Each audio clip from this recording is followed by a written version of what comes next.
Ich freue mich sehr, jetzt als Gesprächspartnerin Susanne Tietz zu haben, Direktorin des wunderbaren Museum Abteiberg in Mönchengladbach. Und ich hatte Susanne gebeten, uns doch gleich auch mal einen Einblick ins Museum zu ermöglichen. Sie sitzt jetzt im Café und im Hintergrund, ich sehe, in diesem Haus ist wirklich was los. Da spazieren Gestalten durch den Raum, aber noch mehr, es balancieren Personen, die ich nicht ganz sicher identifizieren kann, über ihrem Kopf los. Susanne, was ist da los? Das ist eine Arbeit von Michelangelo Pistoletto, die er eigentlich für die Stadthalle in Reiz entworfen hat. Also hier gibt es sehr viel Kunst am Bau aus den 60er, 70er, 80er Jahren. Und diese Arbeit heißt Attori Spettatori, also die Akteure und die Zuschauer. Und da hat Veit Löers vor einigen Jahren bemerkt, dass diese wunderbare Arbeit, die im Treppenhaus der Stadthalle, also der Oper auch in Mönchengladbach hing, dass die jetzt doch sehr gelitten hat, weil die Menschen im Treppenhaus mit ihren Handtaschen oder auch mit den Fingern versuchten, da an diese Fotografie ranzukommen. Und sie sind restauriert worden, diese ganzen Spiegelplatten mit den Tänzern, mit den Zuschauern und einem kleinen Gitarristen, der noch nicht rein darf.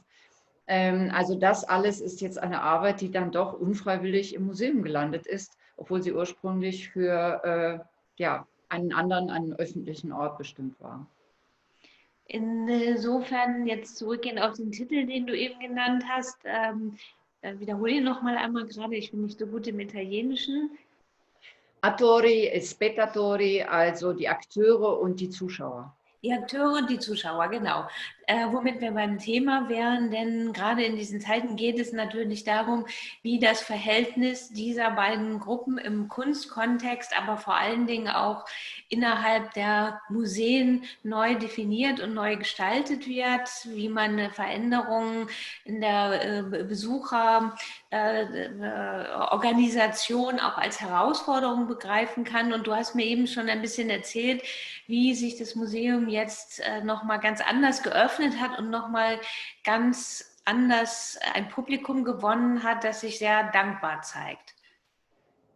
Ja, wir haben in der Sommerzeit erlebt, dass ja viele Veranstalter weder in den Clubs noch draußen im öffentlichen Raum auftreten konnten und haben bemerkt, dass unser Skulpturengarten dafür genial ist, weil er hat eine Mauer, er hat Tore und wir konnten also Konzerte, wir konnten Veranstaltungen dort realisieren und das war für die lokale Szene ein neuer Auftrittsort, der wie gerufen kam.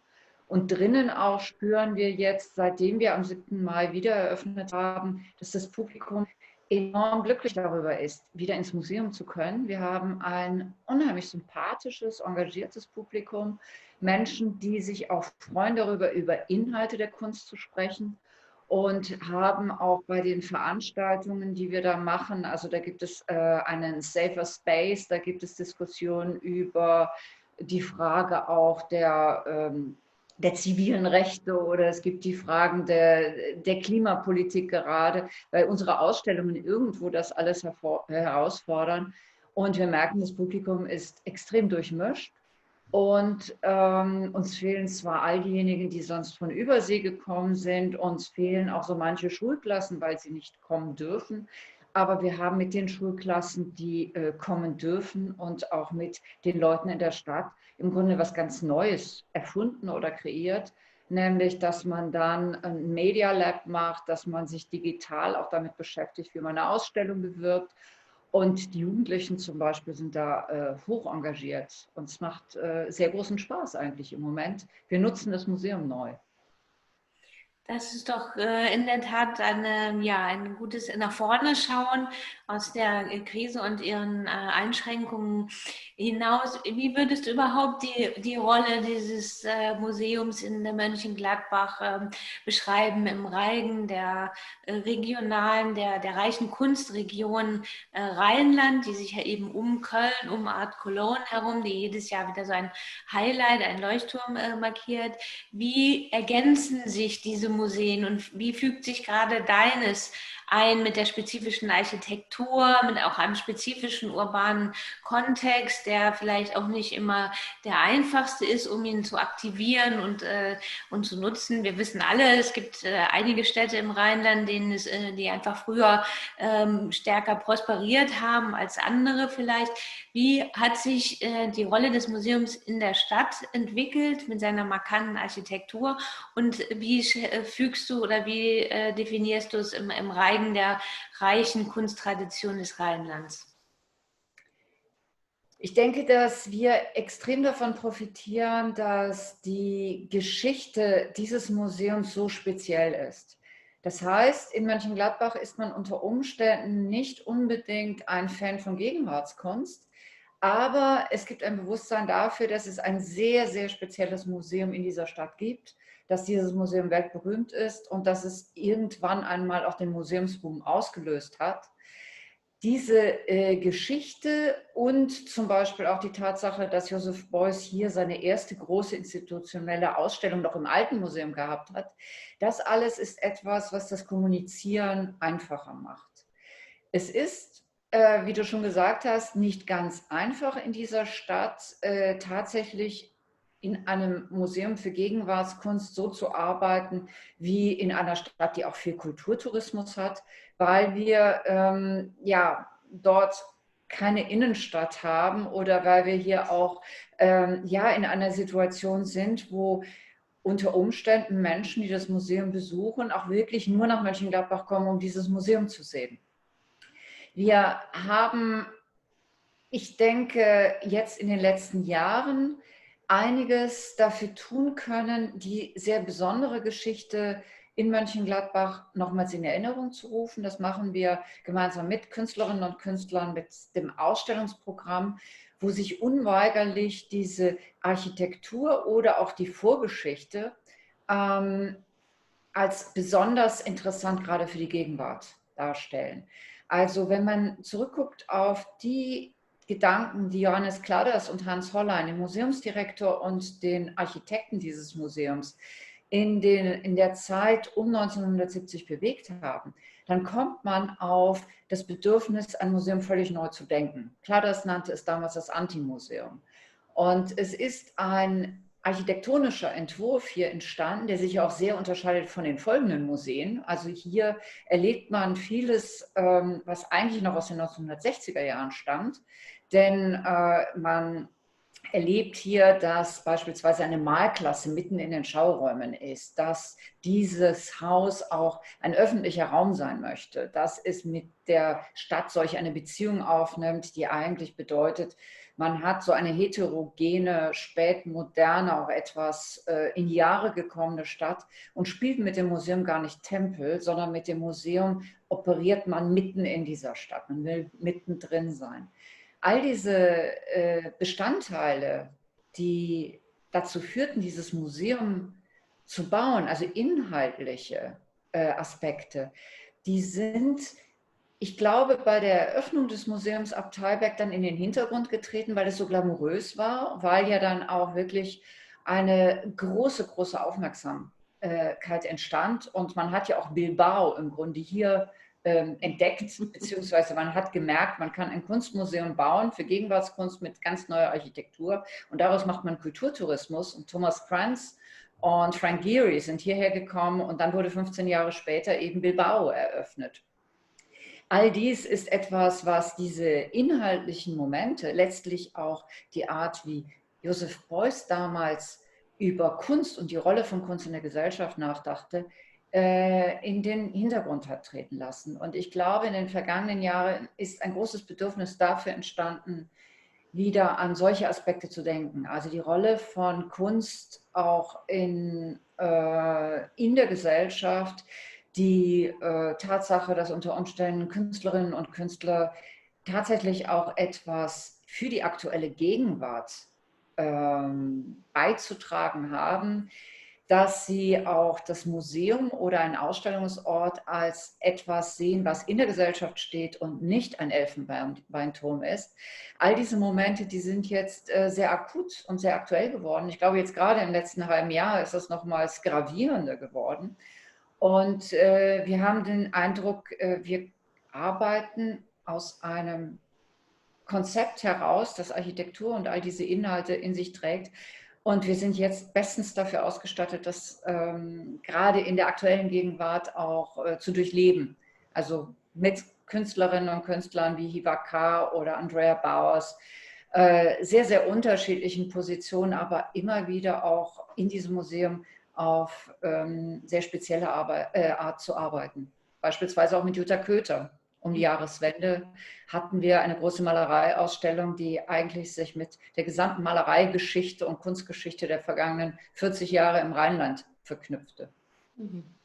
Ja, vielen Dank über diesen kleinen Rückblick, der ja zugleich auch ein kleiner Ausblick ist.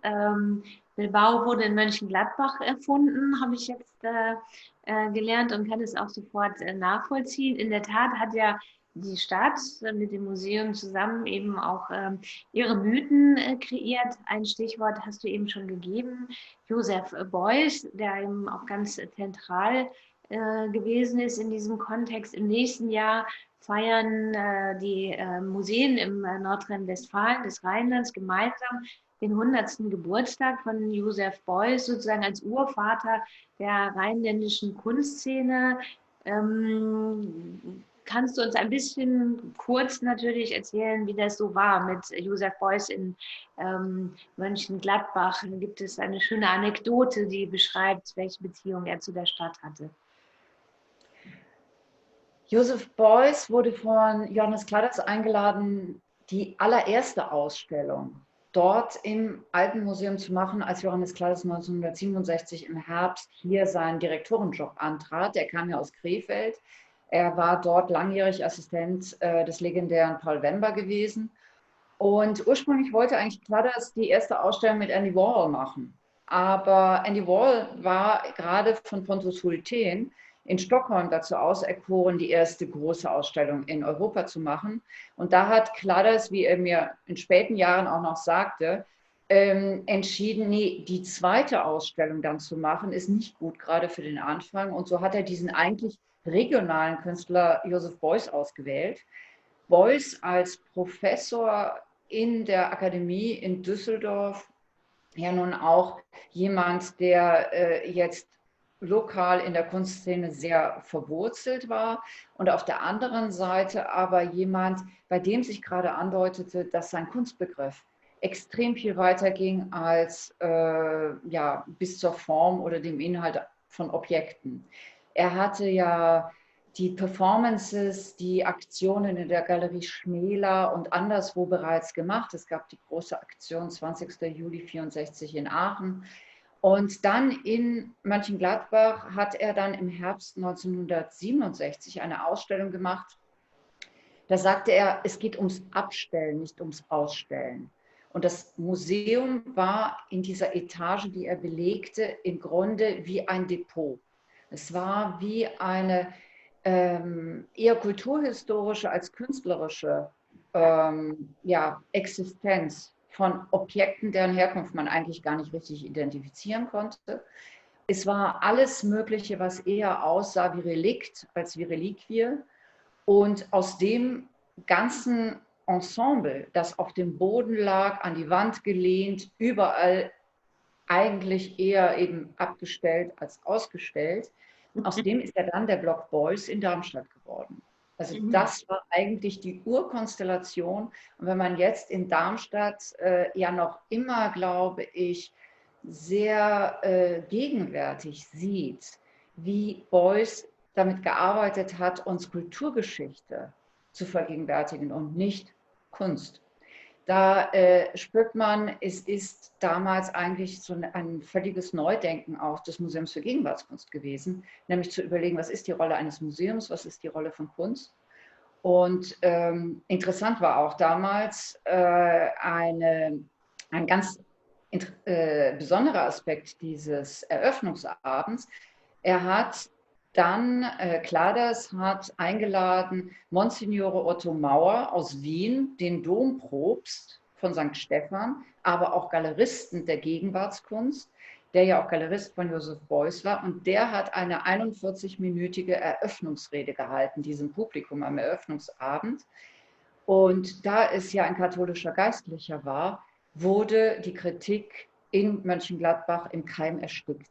Der Kulturdezernent hatte das Gefühl, am nächsten Tag wären nicht nur Kladders, sondern auch er geflogen, weil es halt eine sehr harte Ausstellung war. Also eine, in der man sich fragen konnte, was das denn alles bedeutet und was es soll. Und Kladders hat da sehr geschickt eben mit dem Dompropst aus Wien gearbeitet. Und dieser Dompropst, der sprach auch kaum über Beuys, der sprach über die Rolle der Kunst, über die Bedeutung der Kunst, die Geschichte der Kunst. Und es passte perfekt in diese Ausstellung hinein, weil man eben plötzlich an die große, große Kultur-Menschheitsgeschichte dachte und nicht an die Pop-Art oder an irgendetwas, was irre aktuell, aber vielleicht auch sehr modisch war. Mhm. Ja, da werden wir sicherlich im nächsten Jahr die Chance haben, diese verschiedensten Aspekte von Beuys ja, wieder neu zu entdecken zu können. Jetzt zum Schluss noch kurz ein Blick auf die kommende Ausstellung, weil du da auch der alten Tradition folgst, dass wenn die Art Cologne ist, quasi das ganze Rheinland sich von der besten Seite zeigt und Ausstellung und Ausstellungseröffnung macht. Du wirst eine machen in der Art Cologne Woche mit dem irakischen Künstler Hiva K., bekannt als einer der maßgeblichen Documenta-Künstler auch der letzten Jahre, eben auch jemand, der zwischen zwei Welten unterwegs ist. Vielleicht kannst du uns noch einen kleinen Ausblick geben auf diese Ausstellung, zu der dann natürlich alle, die die Art Cologne besuchen, auch herzlich eingeladen sind, um dann den Weg sich nach Mönchengladbach aufzumachen.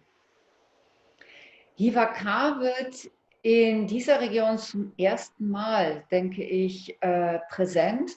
Und er hat vor, hier in dieser Ausstellung sowohl eine ganz neue Arbeit vorzustellen, als auch einen Überblick zu geben über Objekte und auch Filme, die er in den vergangenen Jahren gemacht hat. Die Ausstellung hat den Titel All cities have destruction in common. Also allen Städten ist die Zerstörung gemein.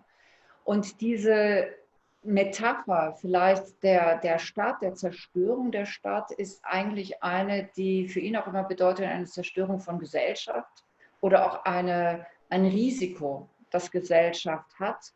Und da ist der Nahe Osten der Ort, an dem er aufgewachsen ist und wo er auch immer sagt, es war immer die Politik der anderen von außen, die den Nahen Osten bestimmt hat, somit auch unser Schicksal, also unser Leben.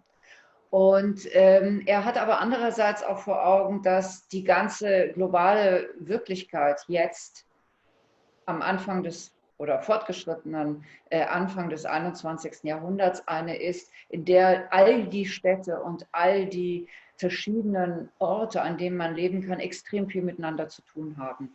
Er hat ja bei der Documenta in Kassel schon diesen Film gezeigt, View from Above, wo das Modell des zerstörten Kassel 1945 gegengeblendet wurde mit einem Ton aus dem Off.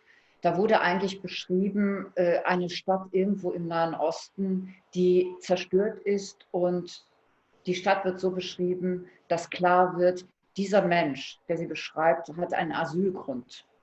Er kennt die Stadt, das heißt, und er kommt also bewiesenermaßen aus einem Ort, wo man herfliehen musste, und das gibt ihm das Asyl. Hiva K. produziert den Film aber da im Jahr 2017 in einer Weise, dass man spürt, es ist die Lüge, die dort entsteht. Es ist eine Notlüge. Derjenige kommt nämlich durch, der diese Stadt von oben und in all ihren Dimensionen am besten beschreibt und nicht die Menschen, die unter Umständen am stärksten dort gelitten haben oder wirklich dort gewesen sind.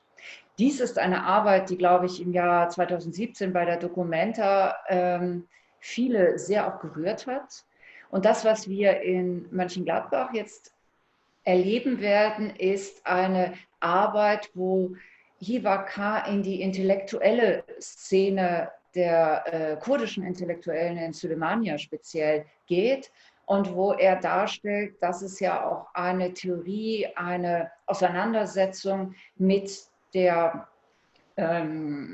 mit der Entwicklung, man könnte sagen, im 20. Jahrhundert gibt, der Existenzialismus, die ganze Frage der Ideologen, die Ideologien, die sich verbreitet haben, dann auch zum Beispiel in einer Universität wie Suleimania und Hivakar beobachtet und interviewt Menschen, die inzwischen älter sind, die erzählen über die 1970er, 80er Jahre, die kurdische intellektuelle Szene im Nordirak. Und das, was dort erzählt wird, das ist wirklich wie ein Zurückgehen in dieses 20. Jahrhundert und seine ganzen dramatischen Ereignisse, auch in die Frage, ja, vielleicht auch, wo wir alle hergekommen sind und wo unsere Situation heute hergekommen ist. Das ist ein Film, den wir hier produzieren und ein Film, der eigentlich aus ganz vielen Interviews besteht. Wir werden hier alle Interviews zeigen. Es ist sehr viele Stunden Material. Und dann verlangt Hivakar von uns, dass wir einen Schnitt produzieren. Und das Ergebnis dieses Schnitts werden wir vorführen. Es ist ein Schnitt, den eine Gruppe von Editoren macht, die sich all diese Filme angeguckt hat, all diese Interviews. Und Hivakar überlässt es dieser Gruppe, daraus zu machen, wieder etwas von außen. Also im Grunde ist es auch wieder die Metapher. Es sind die anderen, die Nachrichten oder es sind die anderen, die Interpretationen schnipseln. Und so wird also die große neue Arbeit auch eine sein, in der man vielleicht sogar auf das Moment kommt, stimmt die Geschichte, ist sie wahr, was ist das, was da im Schnitt erscheint. Wir sind sehr gespannt darauf, weil es jetzt auch bedeutet hat, dass das Museum Abteilberg gemeinsam mit einigen Leuten aus sehr unterschiedlichen Bereichen im Grunde eine Art Filmteam gebildet hat. Ja, die Frage nach der Wahrheit und der Bedeutung der Medien ist sicherlich eine sehr aktuelle. Von daher vielen Dank für den Einblick, den du uns schon gegeben hast. Und natürlich an dieser Stelle nochmal die herzliche Einladung, dann von Köln aus sich diese einzigartige Ausstellung in Mönchengladbach anzuschauen. Susanne, vielen herzlichen Dank und wir sehen uns in Köln, wenn nicht in Mönchengladbach. Danke. Gleichfalls.